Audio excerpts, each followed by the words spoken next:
Good morning student. Our next topic is greenhouse effect from the same chapter. इससे पहले हमने दो topic कर लिए थे, global warming and climate change. अब हम करेंगे green house effect. Green house effect क्या है?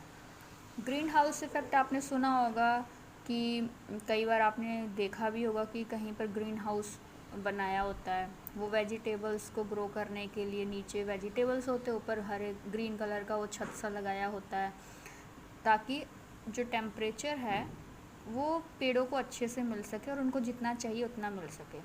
वैसे तो हमने ग्रीन हाउस इफ़ेक्ट यही पढ़ा है ना, लेकिन यहाँ पर जो ग्रीन हाउस इफ़ेक्ट है ये हम ओवरऑल पूरे ग्लोबली अगर बात करें, पूरे वर्ल्ड की अगर हम बात करें कि अर्थ में किस तरह का ग्रीन हाउस इफ़ेक्ट हो रहा है. ठीक है, तो यहाँ क्या है, in this green house temperature is lower higher than the outer atmosphere so that a suitable temperature could be maintained for the growth of the plants. ये वो वाला ग्रीन हाउस है जो मैंने आपको बताया कि हम इस तरह का कुछ बना लेते हैं ग्रीन हाउस, ताकि वेजिटेबल्स को, प्लांट्स को अच्छे से धूप मिल सके और उनको जितना चाहिए मेंटेन लेवल पे उतना मिल सके.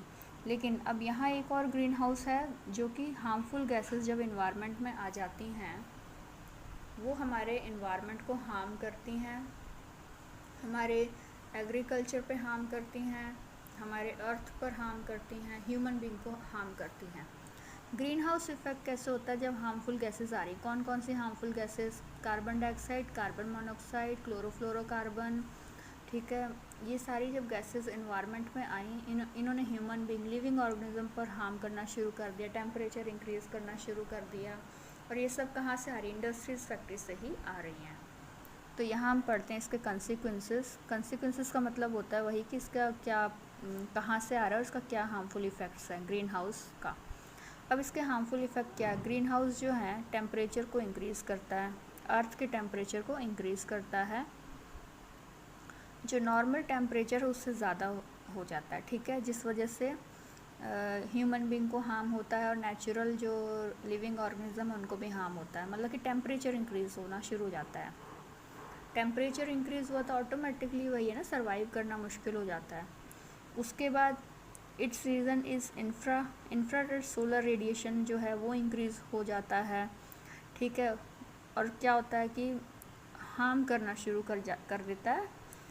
Are observe by carbon dioxide and water, और ये कार्बन डाइऑक्साइड वाटर के थ्रू ऑब्जर्व होता है. ठीक है, मतलब कि वही है कि कार्बन डाइऑक्साइड हो गया, क्लोरोफ्लोरोकार्बन हो गया, कार्बन मोनोऑक्साइड हो गया, मीथेन हो गया, ये हार्मफुल गैसेस इंक्रीज़ हो जाती है.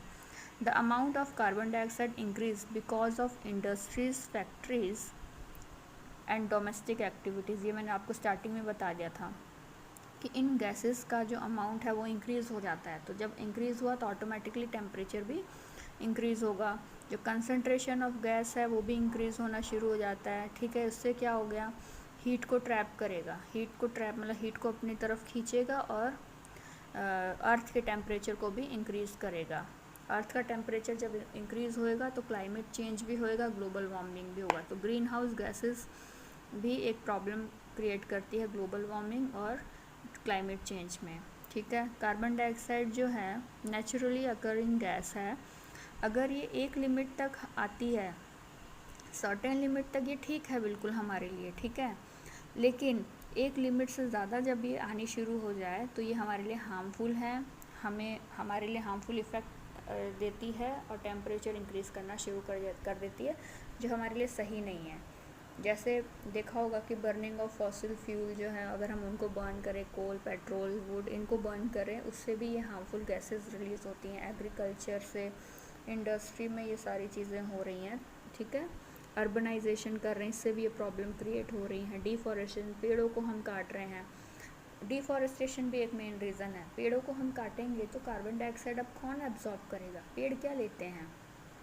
पेड़ कार्बन डाइऑक्साइड लेते हैं और हमें ऑक्सीजन देते हैं.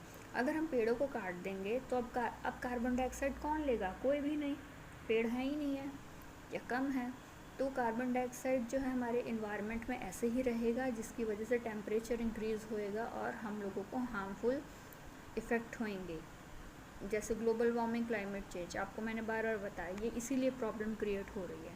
ठीक है, तो ये बता रहे हैं कि अगर ऐसा ही चलता रहा तो आने वाले समय में क्या होगा, अगर ऐसी टेम्परेचर इंक्रीज़ होता रहा, कार्बन डाइऑक्साइड इंक्रीज़ होता रहा, तो आने वाले 2050 तक ये डबल हो जाएगा जो अभी अमाउंट है। जैसे ये बता रहे हैं कि अभी के अकॉर्डिंग हम देख रहे हैं कि अभी थोड़ा थोड़ा ग्रो कर रहा है, लेकिन आने वाले समय में इसका डबल हो जाएगा अभी के अकॉर्डिंग 2050 तक। तो सर्वाइव करना बहुत मुश्किल है हमारे लिए। ठीक है, the increasing amount of carbon dioxide contributes rarely to the increase in earth temperature. Carbon dioxide increase होगा तो अर्थ टेम्परेचर भी इंक्रीज़ होएगा, यही रीज़न है। और अगर टेम्परेचर इंक्रीज़ हो रहा है तो मतलब कार्बन डाइऑक्साइड इंक्रीज़ हो रहा है, ये हमारे लिए बहुत हार्मफुल है। तो ये था हमारा ग्रीन हाउस इफ़ेक्ट। तो ग्रीन हाउस इफ़ेक्ट पे भी बेटा क्वेश्चन आ जाता है, क्वेश्चन किसी पे भी आ सकता है जो मैं आपको पॉइंट्स पढ़ा रही हूँ। जैसे मैंने आपको ग्लोबल वार्मिंग पढ़ाया, क्लाइमेट चेंज पढ़ाया, अभी हमने ग्रीन हाउस इफ़ेक्ट किया। क्वेश्चन सभी पे ऐसे आ सकते हैं कि ग्रीन हाउस इफ़ेक्ट बताइए क्या होता है, इसके कंसिक्वेंसेस बताओ। या क्वेश्चन आ सकता है क्लाइमेट चेंज क्या होता है, इसके इफ़ेक्ट बताओ। ग्लोबल वार्मिंग क्या होता है, इसके हार्मफुल इफ़ेक्ट बताओ। ठीक है, तो यहाँ ये आपका ये पूरा टॉपिक कंप्लीट होता है। Thank you.